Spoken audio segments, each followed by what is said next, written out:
नमस्कार, आप देख रहे हैं वन उत्तर प्रदेश। मैं हूं आपके साथ हर्षदा जोशी। आइए नजर डाल लेते हैं इस वक्त की हेडलाइंस पर।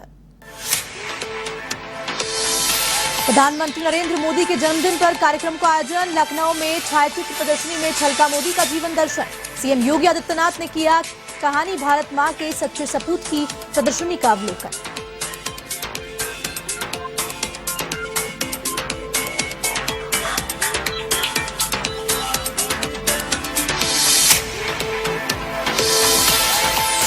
गोरखपुर दौरे पर रहे भाजपा प्रदेश अध्यक्ष भूपेंद्र सिंह चौधरी। पार्टी कार्यकर्ताओं ने किया जोरदार स्वागत। गोरखपुर मंडल के कार्यकर्ताओं से किया संवाद।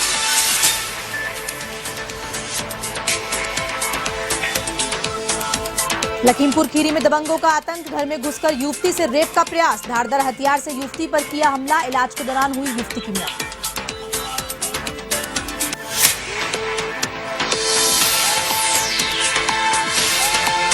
उत्तर प्रदेश में मौसम विभाग ने जारी किया बारिश का अलर्ट। अब 19 सितंबर तक भारी बारिश की संभावना। तेज हवा के साथ भारी बरसात की चेतावनी जारी। सीतापुर में बारिश ने बढ़ाई प्रशासन की चिंता। डीएम अनुज सिंह और एसपी सुशील चंद्रभान ने किया बरिकशुता गांव का दौरा।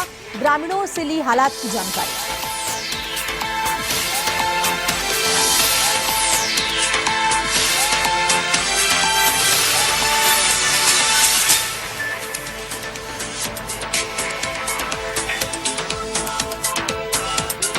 प्रधानमंत्री नरेंद्र मोदी के जन्मदिन पर देश भर में कई कार्यक्रमों का आयोजन किया जा रहा है। इसी के तहत यूपी के लखनऊ में भी छायाचित्र प्रदर्शनी का आयोजन किया गया, जिसमें सीएम योगी आदित्यनाथ ने शिरकत की। इस दौरान सीएम योगी ने कहानी भारत मां के सच्चे सपूत की प्रदर्शनी का अवलोकन किया। साथ ही प्रधानमंत्री मोदी को जन्मदिवस पर शुभकामनाएं दी। आपको बता दें कि लखनऊ में प्रधानमंत्री नरेंद्र मोदी के जन्मदिन की 72वीं वर्षगांठ के अवसर पर उनसे जीवन के विविध पहलुओं से परिचय कराती छायाचित्र प्रदर्शनी का आयोजन किया गया है।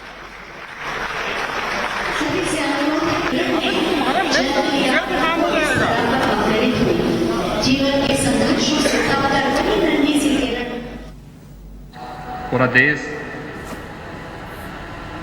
आदरणीय प्रधानमंत्री जी का 72वां जन्मदिन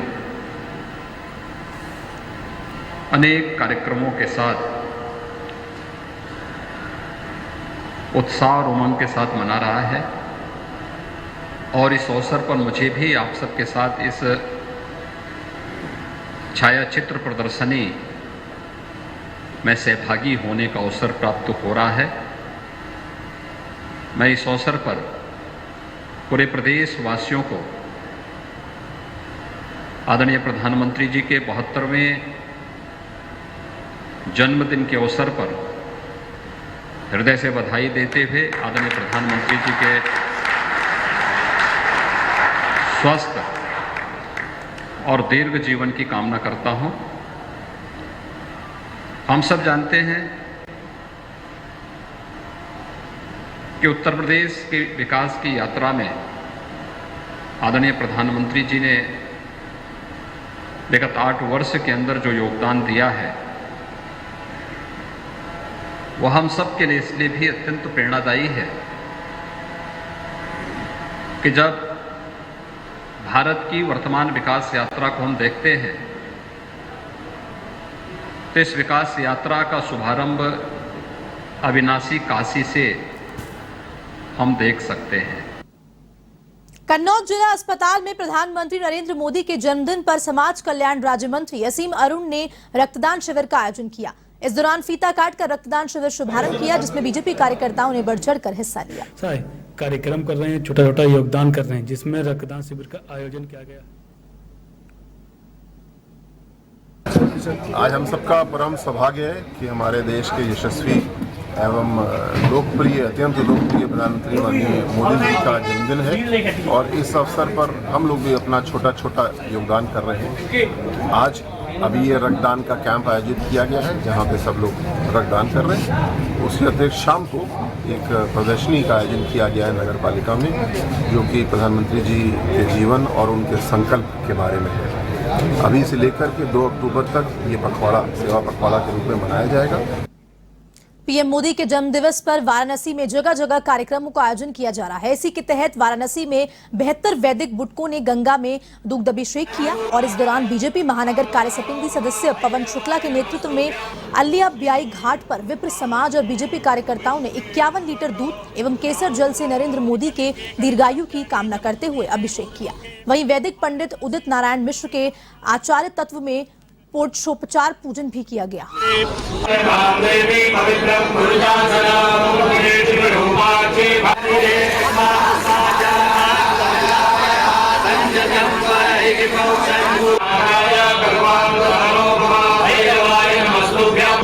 श्री काशी विश्वेश्वर शांब कलियुगे कलिपतम चरणे जम्बूद्वीपे भूर्लोके भारतवर्षे भरतखंडे। शहीदों की नगरी शाहजहांपुर में प्रधानमंत्री नरेंद्र मोदी का जन्मदिन बड़े ही धूमधाम से मनाया गया। इसी के चलते लोगों ने प्रधानमंत्री नरेंद्र मोदी की दीर्घायु के लिए प्रार्थनाएं की। वहीं खिरनी बाग की रामचरण धर्मशाला में दिव्यांग कल्याण संस्थान के पदाधिकारियों ने नरेंद्र मोदी के जन्मदिवस पर हवन पूजन किया। ओम त्र्यंबकं यजामहे सुगंधिं पुष्टिवर्धनं उर्वारुकमिं वन्दनात्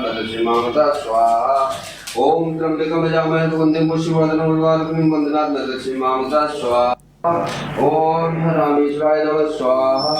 ओम रामेश्वराय नमः स्वाहा। ओम रामेश्वराय स्वाहा। उत्तर प्रदेश में भारतीय जनता पार्टी के नए प्रदेश अध्यक्ष भूपेंद्र सिंह चौधरी अपना दायित्व संभालने के बाद पहली बार गोरखपुर पहुंचे, जहां जिले की सीमा में प्रवेश करते संबंधित क्षेत्र के कार्यकर्ता, पदाधिकारी और विधायकों ने उनका जमकर स्वागत किया। इस दौरान भूपेंद्र सिंह चौधरी भारतीय जनता पार्टी के क्षेत्रीय कार्यालय गए। वहीं इसके बाद गंभीर नाथ परीक्षा गृह में गोरखपुर मंडल के कार्यकर्ताओं से संवाद किया, साथ ही सभा को भी संबोधित किया। इस दौरान पार्टी के क्षेत्रीय अध्यक्ष धर्मेंद्र सिंह, पूर्व राज्यसभा सांसद शिव प्रताप शुक्ला और राज्यसभा सांसद डॉक्टर राधा मोहन दास अग्रवाल के घर पर जाकर औपचारिक मुलाकात की और सर्किट हाउस में आयोजित पत्रकार वार्ता में कहा कि भारतीय जनता पार्टी नगर निगम टाउन एरिया के सभी निकाय के पदों पर चुनाव लड़ेगी। आपसे 2019 में 19 सितंबर से यूपी विधानसभा का मानसून सत्र शुरू होने जा रहा है। यूपी विधानसभा का मानसून सत्र 5 दिन चलेगा। 19 सितंबर से 23 सितंबर तक इस सत्र का आयोजन किया जाएगा। इस मानसून सत्र के हंगामेदार होने की आशंका भी है। विपक्ष और सरकार दोनों एक दूसरे को घेरने की तैयारी में है। विधानसभा के इस सत्र में 3 महत्वपूर्ण विधेयक भी पेश किए जाएंगे। विधानसभा सचिवालय ने मानसून सत्र का पूरा कार्यक्रम जारी किया है। सरकार के सूत्रों का कहना है कि कैबिनेट ने माल और सेवा कर विधेयक 2022 के मसौदे को भी मंजूरी दे दी है, जिसे यूपी विधानसभा के इसी सत्र में पेश किया जाएगा। यूपी में सूखे की स्थिति को लेकर भी कार्यवाही के दौरान हंगामा होने की उम्मीद है।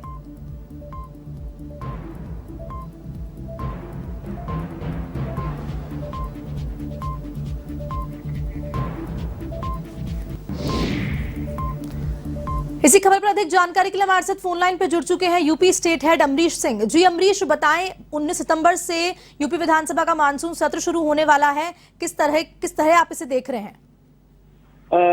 देखिए हर्षदा, बिल्कुल 5 दिवसीय छोटा सा सत्र है। 19 सितंबर से चालू होगा विधानसभा सत्र और 23 सितंबर को सदन के साथ समाप्त होगा। इस बीच भाजपा और विपक्ष के बीच तल्खी जो है वो देखने को मिल सकती है, क्योंकि पिछले दिनों जिस तरीके से समाजवादी पार्टी के कार्यकर्ताओं ने सरकार के खिलाफ निशाना साधा है और महंगाई, कानून व्यवस्था, उत्पीड़न और लिवाना होटल में जिस तरीके से आग प्रकरण फैला है, उसको देखकर सरकार को घेरने की तैयारी विपक्ष ने कर रखी। खासकर समाजवादी पार्टी के कार्यकर्ताओं ने, विधानसभा के प्रमुख सचिव प्रदीप दुबे ने भी सभी विधायकों को सदन का अनियमित रूप से मंजूर कार्यक्रम भेज दिया। लेकिन साथ ही साथ अगर देखा जाए तो इस बार जिस तरीके से 17 अति पिछड़ी जातियों को अनुसूचित जाति सूची में शामिल करने का प्रस्ताव पास कराया जा सकता है। 2 से 3 ऐसे 3 विधेयक हो सकते हैं जिसको पास कराया जा सकता है। पहला तो 17 अति पिछड़ी जातियों को, और दूसरा अगर देखा जाए तो 3 अध्यादेश में जो 2 और होंगे वो महर्षि प्रौद्योगिकी विश्वविद्यालय संशोधन अध्यादेश 2022 और सामान्य भविष्य निधि उत्तर प्रदेश नियमावली 1985 का अध्यादेश, ये पास कराया जा सकता है। कहा जा रहा है कि कैबिनेट ने माल और सेवा कर संशोधन विधेयक 2022 के मसौदे को भी मंजूरी दे दी है, जिसे यूपी विधानसभा के इसी सत्र में पेश किया जाएगा। संभावना है कि इस दौरान सदन के भीतर सरकार 100 दिन की उपलब्धियों को बखान भी कर सकती है। साथ ही साथ इस विपक्ष इस दौरान विपक्ष भी जोरदार तैयारी के साथ सदन में उतरेगा। यूपी में सूखे की स्थिति को लेकर भी कार्रवाई के दौरान हंगामा होने की पूरी उम्मीद है। तो ये 5 दिवसीय सत्र जो है, इस बार जिस तरीके से लग रहा है कि अभी से प्रदर्शन होगा और उग्र भी हो सकता है, लेकिन फिलहाल जिस तरीके से सरकार ने और विधानसभा अध्यक्ष ने सभी सदस्यों को, सभी पार्टी के सदस्यों को बुलाया है, उनको ये बोला है कि 5 दिवसीय ये जो सत्र है विधानसभा का, इसको शांतिपूर्ण ढंग से निपटाया जाए। लेकिन आने वाले दिनों में इसका असर देखने को मिल सकता है, क्योंकि मेन जो महंगाई और कानून व्यवस्था को लेकर सरकार को विपक्ष घेरने की कोशिश कर रहा है, खास तौर पर तब जब समाजवादी पार्टी के विधायक और कार्यकर्ता सड़क पर शांतिपूर्ण तरीके से, जैसा उनका कहना है कि हम शांतिपूर्ण तरीके से प्रदर्शन करते हैं, लेकिन सरकार हमें जिस तरीके से नजरबंद कराने की कोशिश करती है, हमें गिरफ्तार कराने की कोशिश करती है, उसको देखते हुए लगता है कि इस बार का जो विधानसभा सत्र है वो भी पूरी तरीके से हंगामेदार होने की आशंका जताई जा रही है। हर्षदा जी, अमरीश, तमाम जानकारी साझा करने के लिए आपका बहुत बहुत धन्यवाद। तो हमारे साथ जुड़े हुए थे UP state head Amrish Singh, जिन्होंने पूरी जानकारी दी यूपी विधानसभा के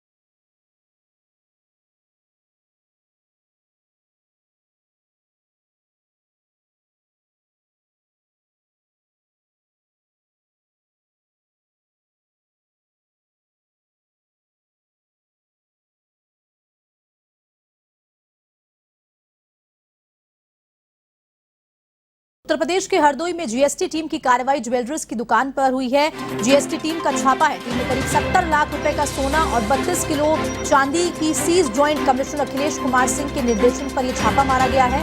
कमिश्नर अखिलेश कुमार मिश्रा और संजय आर्या के नेतृत्व में इस कार्रवाई को अंजाम दिया। मल्लावा कस्बे के सराफा सेठ मुंशीलाल शैलेंद्र कुमार ज्वेलर्स दुकान पर छापेमारी कार्रवाई से सरफरा व्यापारियों से हड़कंप मच गया।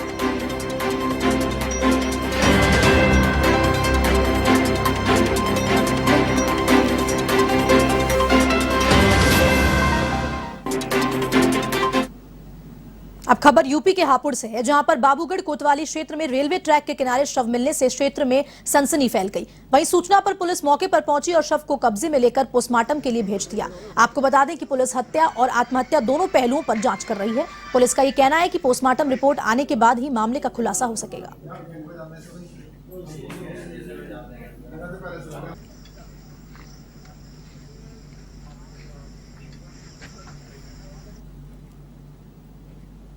कासगंज के सदर कोतवाली क्षेत्र में युवक पर हुई फायरिंग से दहशत फैल गई। इस फायरिंग में युवक घायल हो गया। वहीं घटना की सूचना पाकर पहुंची पुलिस ने घायल युवक को कासगंज सीएचसी में भर्ती कराया। घायल युवक का नाम विशाल सिंह है, जो मोहल्ला मंडी थाना क्षेत्र के रहने वाला था। बताया जा रहा है कि विशाल 1.5 महीने पहले गांव की एक लड़की को लेकर फरार हो गया था। वह जयपुर में वापस घर लौट रहा था, तभी नरदई बाईपास पर उस पर फायरिंग हो गई। फिलहाल पुलिस मामले की जांच में जुटी हुई है।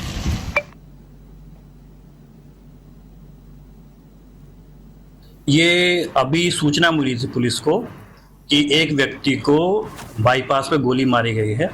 तत्काल सूचना पर पुलिस बल पहुंचा और घायल को लेकर अस्पताल में भर्ती कराया गया। पूछने पर उसने बताया कि मेरा नाम विशाल सनेफ मुनेंद्र है और ये बिलराम का रहने वाला है। और इसको गोली लगने की सूचना के बाद जब हम पहुंचे हैं तो वहाँ पे सब मौका मुआयना कर लिया गया है। इससे बात भी की गई है, क्योंकि इसकी स्थिति थोड़ी ठीक नहीं थी तो इसको अलीगढ़ रेफर भी कर दिया गया है। यूपी के कासगंज में विद्युत विभाग का हैरान कर देने वाला कारनामा सामने आया है। दरअसल विद्युत विभाग ने एक ऐसे व्यक्ति पर विद्युत चोरी की एफआईआर दर्ज करा दी, जिसकी मृत्यु लगभग 1.5 वर्ष पहले हो गई थी। विद्युत विभाग से उसके एक कमरे में 6 एलईडी बल्ब, 5 पीली रोशनी वाले बल्ब, 6 पंखे, एक फ्रिज और एक कूलर, 2 सबमर्सिबल को भी दर्शाया गया है, जबकि उसके घर में ये सब नहीं है। वहीं इस मामले पर विद्युत विभाग ग्रामीण के एक्साइन अजय कुमार सविता ने कहा कि निरीक्षण के दौरान उनके अमर अभियंता अब्दुल्ला को ग्रामीणों ने विद्युत कनेक्शन वीरपाल के नाम पर बताया था। इसके चलते उन पर एफआईआर दर्ज कराई गई थी। फिलहाल मामले की जांच जारी है। पूरा मामला सहावर तहसील क्षेत्र के नगला देवी गांव का है।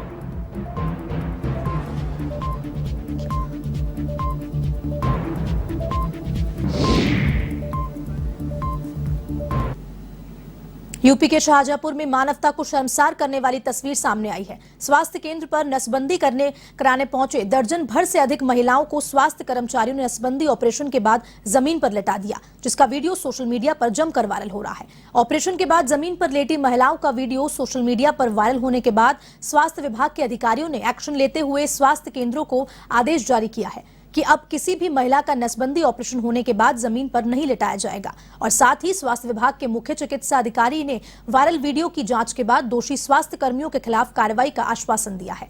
मामला शाहजहांपुर के कलान स्वास्थ्य केंद्र का बताया जा रहा है।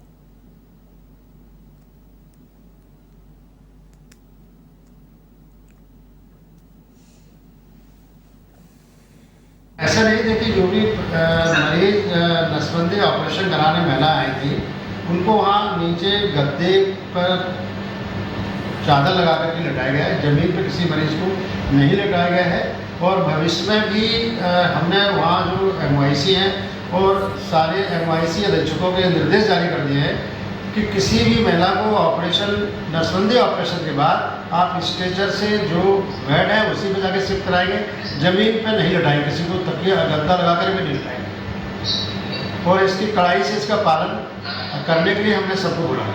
डेफिनेटली हम उसकी जानकारी ले रहे हैं और जांच कराएंगे इस बात की कि आपने मरीजों को ऑपरेशन के बाद ज़मीन पर लटाया है। दूसरा ये है कि जहाँ तक मानवीय दृष्टिकोण की बात है, तो देखिए मानवीय दृष्टिकोण के तहत ही मरीजों को लटाया गया है वहाँ पर। उत्तर प्रदेश में मौसम विभाग ने जारी किया बारिश का अलर्ट। अब 19 सितंबर तक भारी बारिश की संभावना है। तेज हवा के साथ भारी बारिश की चेतावनी भी जारी की गई है। कई जिलों में भारी बारिश के साथ आकाशीय बिजली गिरने की भी आशंका जताई गई है। घर से बाहर निकलने वाले लोगों को सावधान रहने के लिए अलर्ट जारी किया है।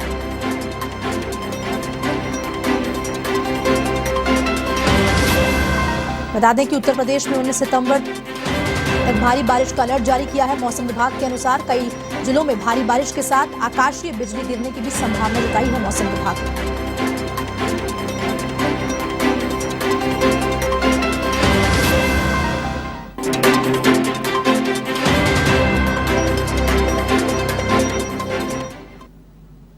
यूपी के सीतापुर में लगातार बारिश को देखते हुए डीएम अनुज सिंह और एसपी घूलेश सुशील चंद्रभान ने शारदा नदी के तट पर स्थित बरिक्षता गांव का निरीक्षण किया। इस दौरान अधिकारियों ने ग्रामीणों से उनकी समस्याओं पर चर्चा की और साथ ही समस्या समाधान का आश्वासन दिया। इसके अलावा एसडीएम लहरपुर को भी जमीन के पट्टों को लेकर निर्देश दिए गए।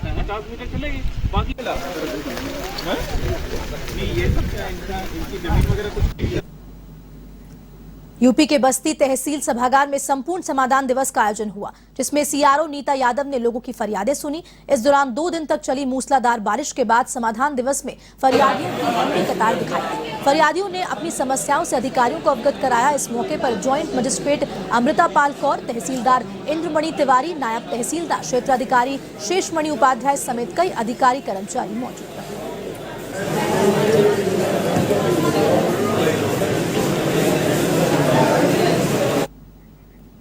गोरखपुर में भारत माता की जय फिल्म की शूटिंग की जा रही है। सांसद रवि किशन की पहल पर फिल्मों के कुछ हिस्सों की शूटिंग गोरखपुर में की गई। इस दौरान मीडिया से बात करते हुए फिल्म अभिनेत्री पायस पंडित ने कहा कि महिलाओं का फिल्म इंडस्ट्री में काम करना आसान नहीं है। फिल्मी दुनिया में आने पर परिवार के लोग भी खुलकर साथ नहीं देते हैं। पंडित जी यूपी की रहने वाली है, आज गोरखपुर आए भारत माता की जय आइए उससे बात करते हैं। मैम, गोरखपुर में शूटिंग में आकर कैसा लगा शूटिंग गोरखपुर? मैंने इससे पहले भी गोरखपुर में 3-4 फिल्में की हैं।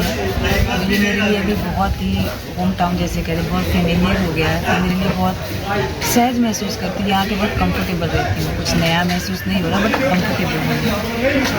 देशभक्ति फिल्म बन रही, कैसा कैसा लगा आपको?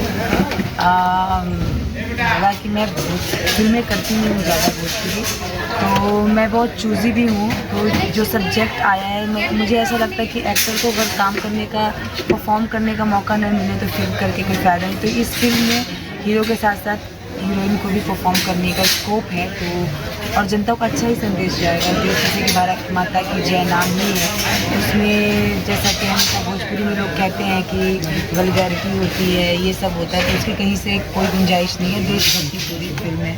सुशांत सिंह जब मामला चल रहा था तो उसमें इसलिए जाता कि यूपी और बिहार के कलाकारों को बम्बई में कम तवज्जो दी जाती है, क्या सही है?